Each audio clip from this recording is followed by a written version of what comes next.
cerminan bangsa dan masyarakatnya. Setiap negara adalah perwujudan dari adanya suatu pandangan ideologi yang melatar belakanginya. Pandangan ini lahir akibat dari gejala sosial dengan pengaruh dari berbagai pandangan yang telah ada jauh sebelumnya. Agama adalah faktor pembentuk pemikiran ideologis paling besar sepanjang peradaban manusia. Dunia lama seperti Eropa di abad pertengahan dan Timur Tengah adalah contoh nyatanya. Di samping itu juga, jauh di tempat yang berbeda terdapat kelompok masyarakat yang memiliki pandangan ideologis berlainan.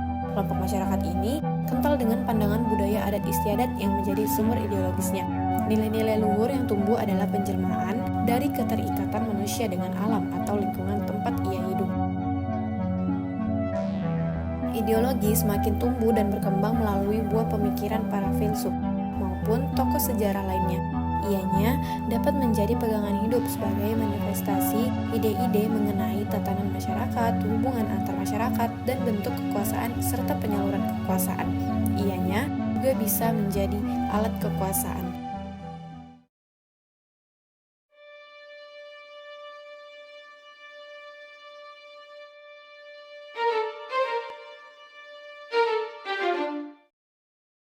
Sebelum kita membahas tentang ideologi negara, perlu kita ketahui terlebih dahulu apa itu ideologi. Secara etimologis, kata ideologi berasal dari bahasa Yunani, yaitu idea dan logos. Idea berarti mengetahui atau melihat dengan budi, sedangkan logos dapat mengandung arti kata pengertian, gagasan, dan ilmu pengetahuan. Kata ideologi yang digunakan di era modern saat ini pertama kali diperkenalkan oleh seorang filsuf Prancis yang bernama Destutt de Tracy pada tahun 1796 untuk mendefinisikan Science of Idea yang diklaimnya diadaptasi dari epistemologi filsuf John Locke dan Yetin Bonot de Codillac yang menganggap semua pengetahuan manusia pada dasarnya adalah pengetahuan tentang gagasan, sehingga secara harfiah ideologi berarti pengetahuan tentang ide-ide. Sedangkan dalam pengertian sehari-hari, kata idea biasanya disamakan dengan arti cita-cita. Cita-cita yang dimaksud adalah cita-cita yang bersifat tetap dan harus dicapai. Sehingga cita-cita yang bersifat tetap itu sekaligus menjadi dasar pandangan atau paham. Jadi, kata ideologi berarti ilmu yang membicarakan tentang suatu gagasan atau pemikiran untuk dijadikan pedoman dasar, landasan, prinsip, dan cita-cita dalam hidup.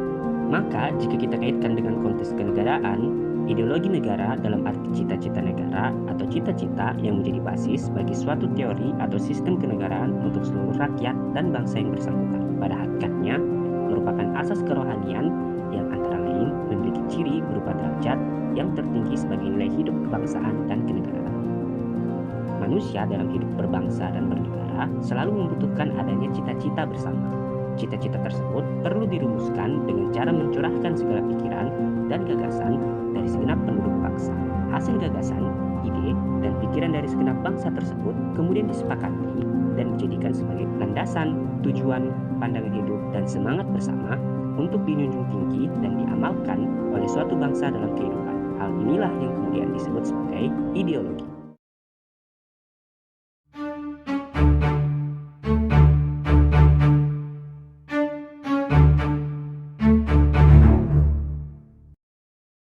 Walaupun dalam kalimat terakhir pembukaan Undang-Undang Dasar 1945 tidak tercantum kata Pancasila secara eksplisit, namun anak kalimat yang berbunyi dengan berdasar kepada ini memiliki makna dasar negara adalah Pancasila.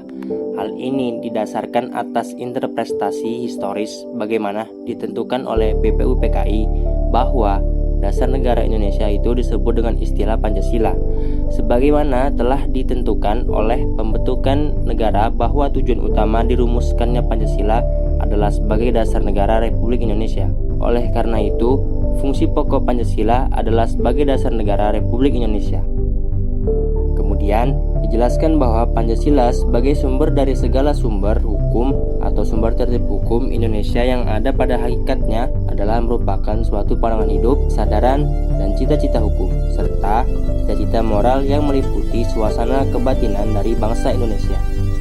Selanjutnya, dikatakan bahwa cita-cita mengenai kemerdekaan individu, kemerdekaan bangsa, peri kemanusiaan, keadilan sosial, perdamaian nasional, cita-cita politik mengenai sifat, bentuk, dan tujuan negara, cita-cita moral mengenai kehidupan kemasyarakatan dan keagamaan sebagai pengejawatan dari budi nurani manusia. Dalam proses reformasi dewasa ini, MPR melalui Sidang Istimewa tahun 1998 mengembalikan kedudukan Pancasila sebagai dasar negara Republik Indonesia. Oleh karena itu, segala agenda dalam proses reformasi meliputi berbagai bidang lain mendasarkan pada kenyataan aspirasi rakyat. Juga harus berdasarkan nilai-nilai yang terkandung dalam Pancasila. Immediately we had proclaimed our independence in August 45. We attached as preamble to our constitution the Pancasila. Panca means five, Sila means principle. The Pancasila, the five guiding principles of our national life. Perhaps you know already. Seperti yang telah dijelaskan di atas, kata ideologi berasal dari gabungan kata idea dan logos. Idea merujuk pada gagasan, konsep, pengertian dasar, atau cita-cita. Sedangkan logos mengacu pada ilmu, ajaran, atau paham. Dalam pengertian ini, ideologi didefinisikan sebagai ilmu pengetahuan dasar atau ajaran tentang gagasan dan pemikiran. Secara luas, ideologi berkembang menjadi suatu paham yang menggambarkan seperangkat nilai atau pemikiran yang dipegang oleh individu atau kelompok. Ideologi terbuka di sisi lain adalah bentuk ideologi yang dijadikan pandangan hidup bangsa. Ideologi ini mencakup nilai dasar serta nilai instrumental yang dapat berinteraksi dengan perkembangan zaman dan dinamika secara internal. Seiring dengan perkembangan aspirasi, pemikiran, dan akselerasi dari masyarakat, Pancasila sebagai ideologi terbuka terus berkembang. Tujuan utamanya adalah untuk mewujudkan cita-cita hidup berbangsa dan bernegara yang mencapai harkat dan martabat kemanusiaan. Nilai-nilai dasar Pancasila dapat diperkaya dan dikembangkan agar sesuai dengan dinamika kehidupan masyarakat Indonesia dan tuntutan zaman yang terus berubah. Sebagai ideologi terbuka, Pancasila mengandung 3 jenis nilai, yaitu nilai dasar, nilai instrumental, dan nilai praktis. Nilai dasar Pancasila adalah prinsip-prinsip yang diterima sebagai landasan yang mutlak. Nilai dasar dianggap benar dan tidak perlu dipertanyakan lagi. Nilai-nilai ini seperti nilai ketuhanan, nilai kemanusiaan, nilai persatuan, nilai kerakyatan, dan nilai keadilan. Nilai instrumental merujuk pada nilai-nilai yang berhubungan dengan pelaksanaan nilai dasar. Biasanya, nilai-nilai ini berbentuk norma sosial dan hukum yang diwujudkan dalam bentuk peraturan dan mekanisme lembaga negara. Nilai instrumental dapat berubah seiring dengan perkembangan dan implementasi nilai-nilai dasar dalam kehidupan nyata. Namun, perubahan tersebut tidak boleh melanggar prinsip-prinsip dasar yang telah ditetapkan. Nilai praktis Pancasila merujuk pada nilai-nilai yang benar-benar dilaksanakan dalam kehidupan sehari-hari. Nilai-nilai ini terkait dengan etika atau moralitas. Nilai praktis Pancasila diwujudkan melalui interaksi antara nilai instrumental dengan situasi konkret di tempat dan situasi tertentu. Penjabaran nilai-nilai Pancasila senantiasa mengalami perkembangan dan perbaikan yang sesuai dengan perkembangan zaman, ilmu pengetahuan, teknologi, dan aspirasi masyarakat. Namun, tetap berlandaskan pada nilai dasar Pancasila. Pancasila dapat dianggap sebagai ideologi terbuka karena memiliki prinsip-prinsip dasar yang sangat inklusif dan dapat diinterpretasikan secara luas oleh berbagai kelompok masyarakat, termasuk kelompok minoritas. Pancasila juga terbuka untuk perkembangan dan perubahan dalam menghadapi perubahan sosial dan politik. Selain itu, Pancasila memiliki nilai-nilai universal yang dapat diaplikasikan dalam berbagai konteks, baik lokal maupun global.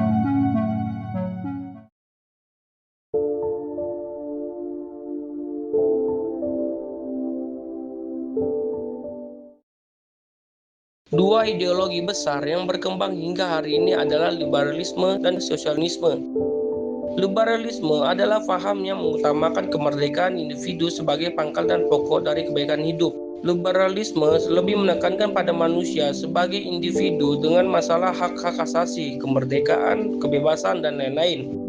Yang terpenting dalam kehidupan ini adalah perlindungan bagi setiap kepentingan individu. Karena itu, masyarakat dan negara harus melindungi dan menjamin hak-hak setiap individu. Karena masyarakat sendiri terdiri dari kumpulan individu. Liberalisme ini timbul akibat adanya penindasan oleh bangsawan dan agama di zaman monarki absolut. Akibatnya, muncul perlawanan untuk membebaskan diri dari kekangangan para bangsawan dan petinggi agama serta mengumumkan kemerdekaan bagi setiap individu. Para ahli menilai bahwa liberalisme modern merupakan derivat dari ideologi kapitalisme bersama dengan beberapa ideologi lainnya. Dalam implementasinya, liberalisme terdapat kepada 3 bidang, yaitu liberalisme di bidang politik, liberalisme di bidang ekonomi, liberalisme di bidang agama. Sosialisme adalah ideologi yang menghendaki suatu masyarakat disusun secara kolektif. Kolektivitas adalah sebuah pandangan di mana segala sesuatu harus dilakukan demi kepentingan pertama, mengesampingkan kepentingan individu. Ideologi dipopulerkan oleh Karl Marx dan Friedrich Engels pada masa awal abad ke-9 di Eropa Barat. Agar menjadi masyarakat yang bahagia, sosialisme bertitik tolak pada masyarakat bukan pada individu, sehingga sosialisme adalah lawan dari liberalisme. Perkembangan masyarakat menurut Karl Marx dengan hukum dialektika, yaitu konsep evolusi. Masyarakat ditinjau dari perkembangan ekonomi atau yang ia sebut sebagai alat produktif. Evolusi berawal dari sebuah masyarakat berubah dari bentuk feodalisme menjadi masyarakat kapitalis, lalu kemudian menyempurnakan diri menjadi masyarakat yang sosialis. Dalam perkembangannya, sosialisme ini perkembangan menjadi 2 aliran, yaitu pertama sosialisme, yang kedua adalah komunisme. Kedua paham ini masing-masing mempunyai karakteristik sendiri-sendiri.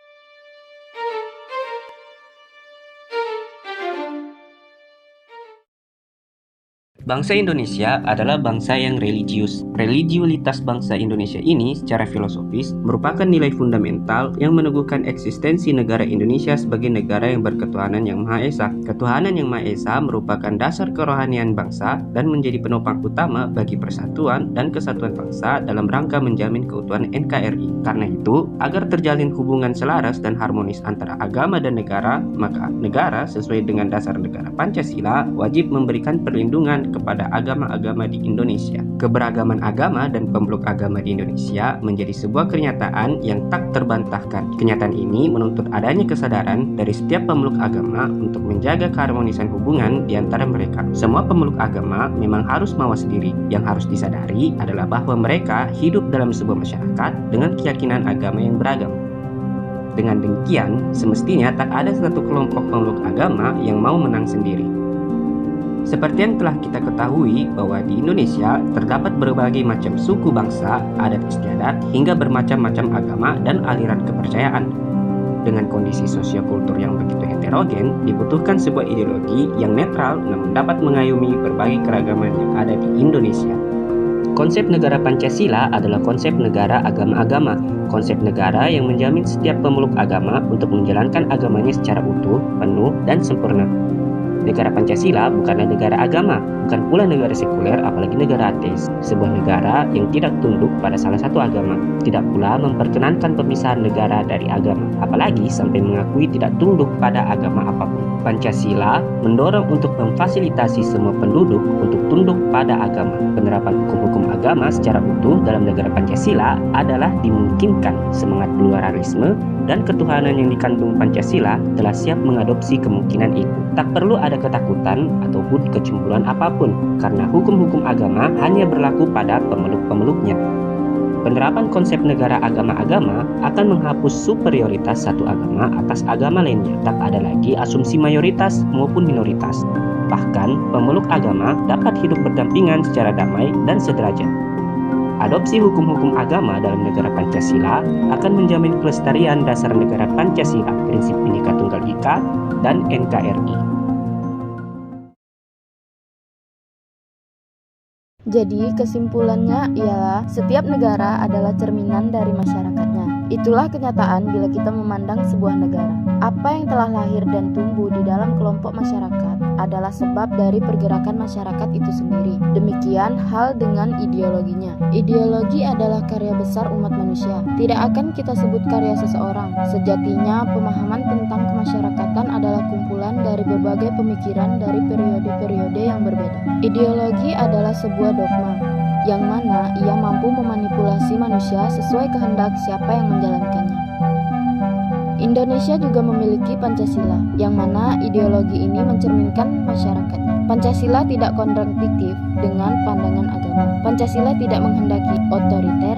Pancasila adalah pasar bebas. Pancasila adalah ideologi yang terbuka serta